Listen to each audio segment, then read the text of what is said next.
Alors ici, nous allons factoriser une expression littérale. Factoriser, c'est l'inverse de ce qu'on avait fait quand on avait fait du développement. Vous avez ici une expression 3x plus 12 qui est égale à l'expression 3 facteur de x plus 4. Quand on passe de celle-ci à celle de droite, on dit qu'on a factorisé.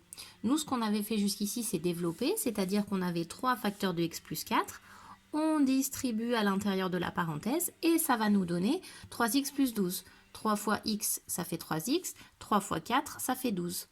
Dans la factorisation, on va faire l'inverse. On vous donne le résultat qui est ici développé et on va vous demander de le factoriser.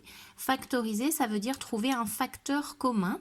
Un facteur, c'est un nombre dans une multiplication. Ici, on voit bien qu'on a un nombre multiplié par une parenthèse. Donc, ce calcul-là, c'est une multiplication. Donc, on a deux facteurs.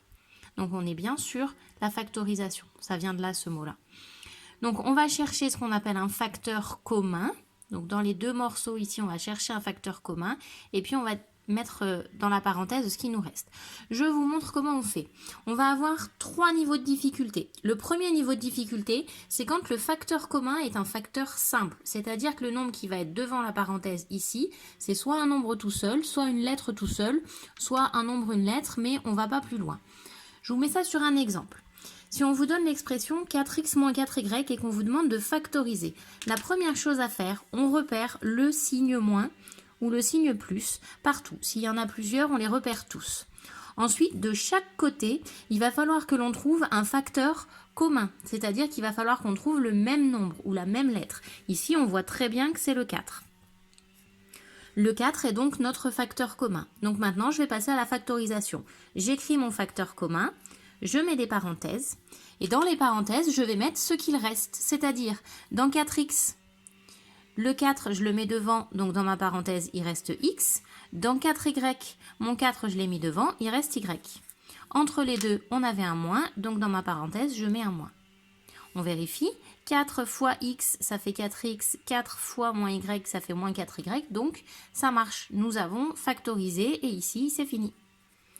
Donc sur le premier niveau de difficulté, le facteur commun, on le voit, c'est un nombre tout seul ou ça peut être une lettre toute seule par exemple.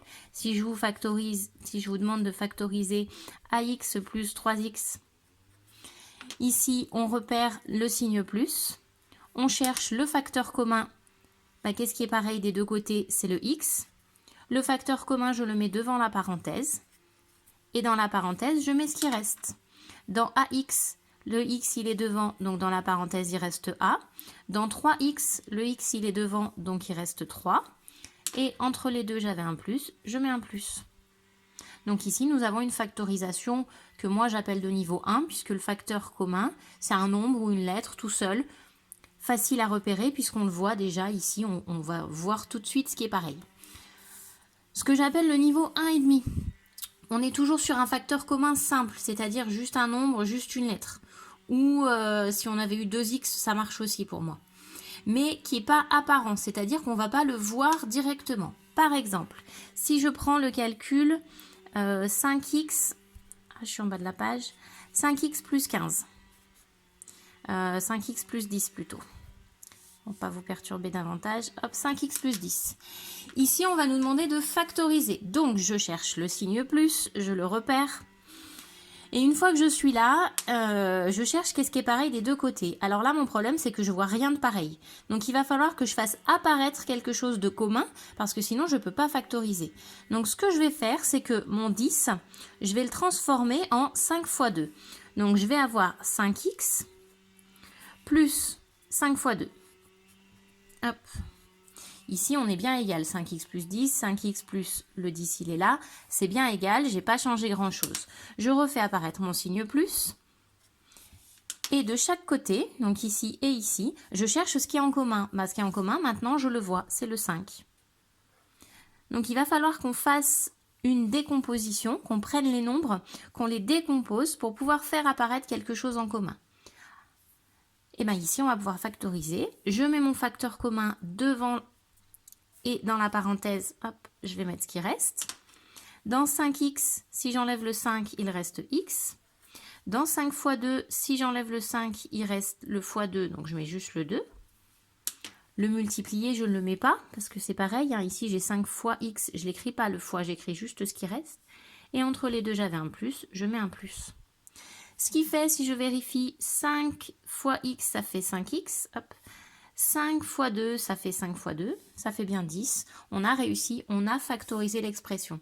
Donc on a ici un facteur commun qui est simple, c'est juste un nombre. Par contre, il n'était pas apparent, on ne le voyait pas, il a fallu qu'on fasse une étape de décomposition. Donc pour réussir à faire cette étape, alors ici c'est facile, le 10 il se décompose que en 5 fois 2, on ne peut pas faire d'autres décompositions. Sur les nombres comme 24 par exemple, 24 on aurait pu le décomposer en 2 fois 12, en 3 fois 8, en 4 fois 6. Il faut qu'on réfléchisse pour qu'on réussisse à trouver un nombre en commun. Parce que quand il va falloir décomposer, c'est que ce sera un nombre, le facteur commun. Donc il va falloir qu'on trouve un nombre en commun. Donc si ici je vois le 5, de l'autre côté, il faudrait que je réussisse à faire apparaître la table de 5. Maintenant, c'est à vous de faire ça sur les exercices.